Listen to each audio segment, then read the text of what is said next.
गुरुदेव भगवान की जय। प्यारे कृष्ण कन्हैया लाल की जय। श्री अष्टावक्र गीता 9वां प्रकरण चल रहा है। आज है 5वें श्लोक से। मूलम नानां मतं महर्षीणां साधूनां योगिनां तथा दृष्ट्वा निर्वेदमापन्नः को न साम्यति मानवः।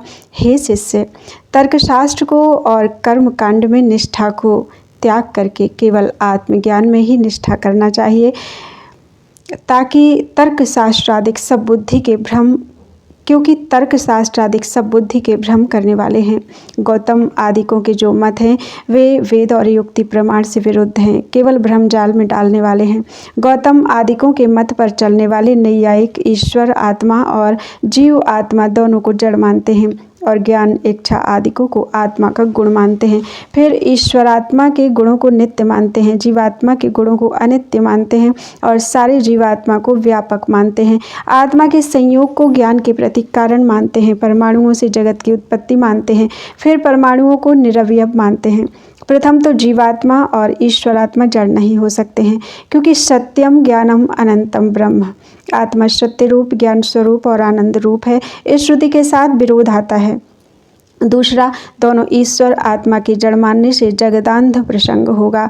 यदि यह मान लिया जाए कि कर्म जड़ है, आत्मा जड़ है, ईश्वर आत्मा भी जड़ है, तो भोक्ता कर्ता और फल प्रदाता कोई भी नहीं होगा, क्योंकि जड़ में भोक्तापना कर्तापना आदि शक्ति बनती नहीं और जड़ के गुण ज्ञान और चेतनता बन नहीं सकते हैं, क्योंकि गुण गुणी का भेद नहीं होता। जैसे अग्नि और उष्णता, जल और शीतलता का भेद नहीं है। यदि अग्नि से उष्णता और प्रकाश निकाल लिया जाए तो अग्नि कोई वस्तु बाकी नहीं रहती है और दोनों जड़ भी हैं।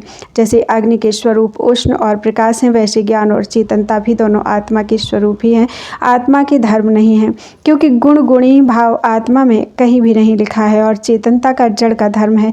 इसमें कोई भी दृष्टांत नहीं मिलता है, इसलिए नैयायिक का कथन असंगत है। यदि ईश्वर के इच्छादिक गुणों को नित्य माना जाए तो ईश्वर की इच्छानुसार जगत की उत्पत्ति अथवा प्रलय सर्वदा हुआ करेगी, यानी दोनों में से एक ही होगा, दोनों नहीं होवेंगे।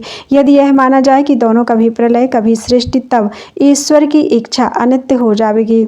सारे जीवात्मा व्यापक भी नहीं हो सकते हैं। यदि ऐसा माने तो एक के शरीर में जगत भर के जीवात्मा बैठे हैं और सब जीवात्माओं के साथ उनके मन के संयोग बने रहने से उनको सर्वज्ञता होनी चाहिए। इस कारण सबको सर्वज्ञता होनी चाहिए, सो तो होती नहीं है। इसी से सिद्ध होता है कि जीवात्माओं को व्यापक मानना चाहिए। इस कारण जीवात्माओं को व्यापक मानना युक्ति प्रमाण से विरुद्ध है और परमाणुओं से जड़ जगत की उत्पत्ति भी नहीं बनती है, क्योंकि निरवयव परमाणुओं का परस्पर संयोग बनता नहीं, सावयव पदार्थों का ही परस्पर संयोग बनता है। युक्ति प्रमाणों से विरुद्ध होने के कारण नैयायिक का मत विवेकी को त्यागने योग्य है। इसी तरह कर्मनिष्ठा वाले कर्मियों के मत में भी विवेकी को श्रद्धा ना करनी चाहिए, क्योंकि उनके मत में भी नाना प्रकार के झगड़े लगे हैं। कोई कर्मी होम को ही मुख्य मानते हैं, कोई मंत्रों के जपादिकों को ही प्रधान मानते हैं, कोई कृच्छ चांद्रायण आदि व्रतों के करने को ही धर्म मानते हैं, कोई यज्ञों में पशुओं की हिंसा को ही धर्म मानते हैं, कोई मूर्ति पूजा को, कोई तीर्थाटन को धर्म मानते हैं। कर्मजाल इतना बड़ा भारी है कि यदि एक आदमी प्रत्येक दिन एक एक कर्म को करे तब भी उसके सब उम्र भर में सारे कर्म समाप्त नहीं होंगे और घटी यंत्र की तरह अधोर्ध अर्थात नरक स्वर्ग का हेतु कर्म रूपी जाल है। इसी पर कहा है, कर्मणा वध्यते जंतुर्विद्यया च विमुच्यते तस्मात् कर्म न कुर्वन्ति यत् तपः पारदर्शिनः। अर्थात कर्मों करके जीव बंध को प्राप्त होता है और आत्मविद्या करके वह मोक्ष को प्राप्त होता है। इसलिए विवेकी आत्मज्ञानी कर्मों को नहीं करते हैं, किंतु आत्मनिष्ठा में ही मगन रहते हैं। जैमिनी आचार्य का मत भी श्रुति युक्ति से विरुद्ध है, क्योंकि जैमिनी आत्मा को जड़ चेतन उभय रूप मानते हैं और स्वर्ग की प्राप्ति को ही मोक्ष मानते हैं। एक ही पदार्थ जड़ चेतन उभय रूप नहीं हो सकता है। क्योंकि इसमें कोई भी दृष्टांत नहीं मिलता है। फिर चेतन निरवयव है और जड़ सावयव और अनित्य है। शीत उष्ण जैसे परस्पर विरोधी हैं, वैसे ही उभय रूप जड़ चेतन भी विरोधी है। और वेद में भी कहीं आत्मा को उभय रूपता नहीं लिखी है और न स्वर्ग की प्राप्ति का नाम भी मोक्ष है।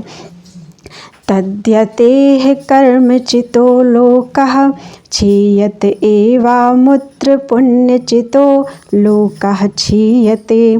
श्रुति कहती है कि जैसे इस लोक में कर्मों करके प्राप्त की हुई खेती काल पाकर के नष्ट हो जाती है, वैसे ही पुण्य कर्मों को प्राप्त हुआ स्वर्ग भी पुण्य कर्मों को करके प्राप्त हुआ स्वर्ग भी नष्ट हो जाता है।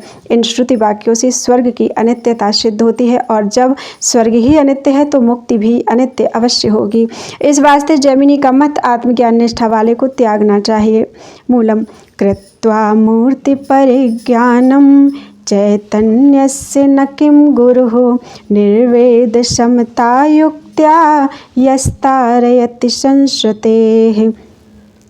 अष्टावक्र जी कहते हैं कि हे जनक, जिसने विषय वासना को त्याग करके शत्रु और मित्र में संबुद्धि करके और श्रुति के अनुकूल युक्ति से सच्चिदानंद रूप अपने आत्मा का साक्षात्कार किया है और जिसने अपने को ही सर्व रूप से अनुभव किया है, उसने संसार से अपने को तारा है, दूसरा नहीं।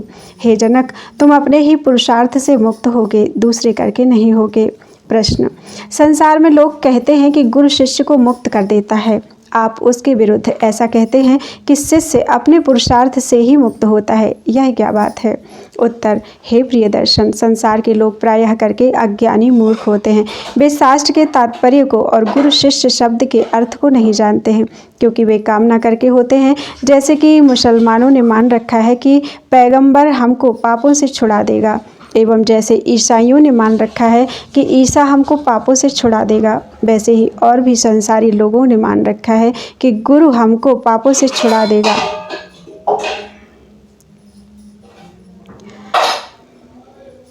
इतने खुश हैं स्कूल में, जो देख रहा है इतने खुश हो रही हैं। हाँ कहीं अब मैं कहा देखो गलत फहमी में मत रहना, ये इसको दो ढक्कन पीड़ा नहीं एवं ईसाइयों ने मान रखा है कि ईसा हमको पापों से छुड़ा देगा, वैसे ही और भी संसारी लोगों ने मान रखा है कि गुरु हमको पापों से छुड़ा देगा।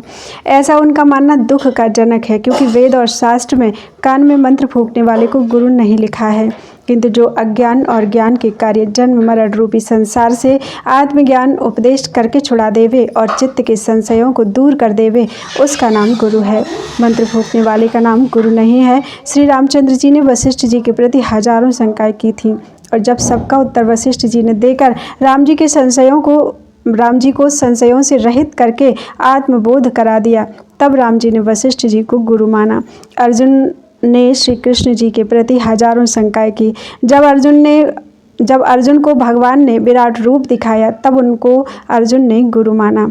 इसी तरह और भी पूर्व जितने श्रेष्ठ पुरुष हुए हैं, उन्होंने चित्त के संदेह दूर करने वाले को ही गुरु करके माना है, सो भी व्यवहार दृष्टि से ही माना है, आत्म दृष्टि से नहीं माना है, क्योंकि आत्म दृष्टि में आत्मा का भेद नहीं है। अष्टावक्र जी ने आत्मदृष्टि को लेकर के कहा है कि संसारी मूर्ख कान में मंत्र फूंकने वाले गुरु के ही अज्ञानार्थ शिष्य पूरे पशु बन जाते हैं, क्योंकि उनको बोध नहीं है कि पारमार्थिक गुरु आत्मज्ञानी का ही नाम है। ऐसे गुरु तो संसार में बहुत दुर्लभ हैं। दूसरा गुरु गायत्री का मंत्र देने वाला है, तीसरा गुरु व्यवहारिक विद्या का पढ़ाने वाला है, चौथा सत्संग गुरु है, विद्यादाता हजारों अक्षरों को पढ़ाता है, पशु से मनुष्य बनाता है, फिर भी लोग उसके उपकार को नहीं मानते हैं। जो 2-4 अक्षरों के मंत्र को कान में फूंक देता है, उसके पूरे पशु बन जाते हैं। उसके उपदेश से कोई संशय दूर नहीं होता, बल्कि उल्टी भेद बुद्धि उत्पन्न होती है। कोई विष्णु का मंत्र देकर महादेव से विरोध करा देता है, कोई विष्णु से विरोध कराता है, कोई देवी का पशु बना देता है। कान फूंकवे गुरु तो आप ही भेदवाद रूपी कीट में फंसे हैं और शिष्यों को भी फंसाते हैं। अपनी जीविका के लिए शिष्यों के घरों में भिखारियों की तरह मारे मारे फिरते हैं। जैसे वे मूर्ख हैं, वैसे उनके शिष्य भी मूर्ख हैं, क्योंकि जो संत महात्मा संशयों का नाश करते हैं, उनकी वह सेवा पूजा नहीं करते हैं। जो मूर्ख कन फूंकवे गुरु संशयों में डालते हैं, उन्हीं की बुरी सेवा करते हैं। जब गुरु ही मोक्ष मार्ग को नहीं जानते हैं तब शिष्य कैसे जाने। शिष्यों के चित्तों में तो अनेक प्रकार के विषयों की कामनाएं भरी हैं। उन कामनाओं की पूर्ति के लिए वे मंत्र लेकर जपते हैं और जपते जपते मर जाते हैं, परंतु कामना किसी की भी पूरी नहीं होती। इसी पर कबीरदास जी ने भी कहा है, गुरु लोभी शिष्य लालची, दोनों खेलें दांव, दोनों डूबे बापड़े, बैठ पत्थर की नाव। गुरुजन का है ग्रही, चेला ग्रही जो होए, कीच कीच को धोवते, दाग न छूटे कोय। बंधे को बंधा मिले, छूटे कौन उपाय, सेवा कर निर्बंध की, पल में देय छुड़ाए। एवं गुरु गीता में भी अज्ञानी मूर्ख गुरु का त्याग करना ही लिखा है। ज्ञानहीनो गुरुस्त्याज्यो, मिथ्यावादी विडम्ब कहा, स्विश्रांतिम न जानाति, पर शांतिम करोति किम। जो गुरु ज्ञान से हीन हो, मिथ्यावादी हो, विडम्बी हो, उसका त्याग कर देना चाहिए, क्योंकि जब वह अपना ही कल्याण नहीं कर सकता तो शिष्यों का कल्याण क्या करेगा। ऐसे मूर्ख अज्ञानी गुरु के त्याग में बहुत से शास्त्रोक्त प्रमाण हैं, पर मूर्ख अज्ञानी लोग कुकर्मी मूर्ख गुरुओं को नहीं त्यागते हैं, क्योंकि प्रथम तो लोग आत्मा के ही कल्याण को नहीं जानते हैं, दूसरे उनके चित्त में भय रहता है कि गुरु के निरादर करने से हमारे को कोई विघ्न ना हो जावे। इसी से मूर्खों के मूर्ख जन्म भर उनके पशु बने रहते हैं। इन मूर्ख शिष्य गुरुओं का इस जगह में निरूपण करने का कोई प्रकरण नहीं है, इस वास्ते उनका प्रसंग छोड़ दिया जाता है। हे राजन, ज्ञान की प्राप्ति के अनंतर गुरु शिष्य व्यवहार भी मिथ्या हो जाता है, क्योंकि उसकी भेद बुद्धि नहीं रहती। मूलम पश्य भूत विकारांस्तम, भूत मात्रान् यथार्थतः, तत्क्षणाद् बंध निर्मुक्तः, स्वरूपस्थो भविष्यसि। हे जनक, भूतों के विकार जो देह इंद्रियादिक हैं उनको यथार्थ रूप से तुम भूत मात्र देखो, आत्मरूप करके उनको तुम मत देखो। जब तुम ऐसे देखोगे तब उसी क्षण में शरीर आदिकों से पृथक होकर आत्मस्वरूप में स्थित हो जाओगे, और उनका साक्षीभूत आत्मा भी तुमको करामलकवत प्रत्यक्ष प्रतीत होने लगेगा। मूलम वासना एव संसार, इति सर्वा विमुञ्चिताः, तत्त्यागो वासना त्यागात्, स्थिरद्य यथा तथा। प्रश्न, पूर्वोक्त युक्ति से जब पुरुष आत्मा को जान भी लेगा तब फिर उसमें उसकी निष्ठा कैसे होगी। उत्तर, विषयों की जो अनेक वासनाएं हैं वही संसार है, अर्थात बंधन है। योग वशिष्ठ में कहा है, लोक वासनया जंतोः, शास्त्र वासनया पिचा, देह वासनया ज्ञानम, यथा वन्नैव जायते। वासनाएं तीन प्रकार की हैं। लोक वासना अर्थात स्वर्ग आदि उत्तम लोक की प्राप्ति मुझको हो। दूसरी शास्त्र वासना अर्थात सब शास्त्रों को पढ़कर मैं ऐसा पंडित हो जाऊं कि मेरे तुल्य दूसरा कोई ना हो। तीसरी शरीर की वासना अर्थात मेरा शरीर सबसे सुंदर और पुष्ट सदैव बना रहे। इन तीनों प्रकार की वासनाओं के त्याग करने से पुरुष बंध से छूट जाता है और उसका चित्त आत्मा में भी स्थिर हो जाता है। प्रश्न, समस्त वासनाओं के त्याग कर देने से शरीर की स्थिति कैसी होगी। उत्तर, जैसे दुग्ध पीने वाले बालक के और उन्मत्त अर्थात पागल के शरीर की स्थिति प्रारब्ध कर्म से होती है, वैसे विद्वान निर्वासनिक के शरीर की स्थिति भी प्रारब्ध कर्म के वश से रहती है। परंतु यह वासना कि शरीर की स्थिति कैसी होगी, इसका त्याग ही करना उचित है। प्रश्न, यदि पुरुष समग्र वासनाओं का त्याग कर देगा तब आत्मज्ञान को भी वह नहीं प्राप्त होगी, क्योंकि मुमुक्षु को आत्मज्ञान की प्राप्ति की वासना सर्वदा बनी रहती है और ज्ञानवान को भी चित्त के निरोध करने की वासना बनी रहती है। फिर जीवन मुक्त होने की उसको वासना बनी रहती है। सर्व वासनाओं का त्याग तो किसी से भी नहीं हो सकता है। उत्तर, वाल्मीकि रामायण में ऐसा लिखा है, वासना द्विविधा प्रोक्ता, शुद्धा च मलिना तथा, मलिना जन्म हेतु स्यात्, शुद्धा जन्म विनाशिनी। दो प्रकार की वासनाएं कही गई हैं। पहली शुद्ध वासना, दूसरी मलिन वासना। किसी प्रकार से मेरी मुक्ति हो और मैं अपनी आत्मा का साक्षात्कार करूं। उसके लिए जो वृत्ति आदिकों का निरोध करना है वह शुभ वासना है। विषय भोगों की प्राप्ति की जो वासना है वह मलिन वासना है। दोनों में से मलिन वासना जन्म का हेतु है और शुद्ध वासना जन्म का नाशक है।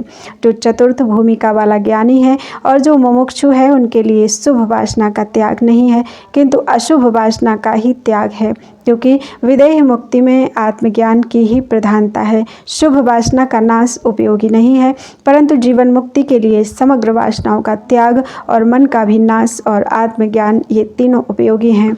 यहाँ पर अष्टावक्र जी जीवन मुक्ति के सुख के लिए जनक जी से कहते हैं कि तू समग्र वासनाओं का त्याग कर। इति श्री अष्टावक्र गीतायां नवम प्रकरणम संपूर्णम।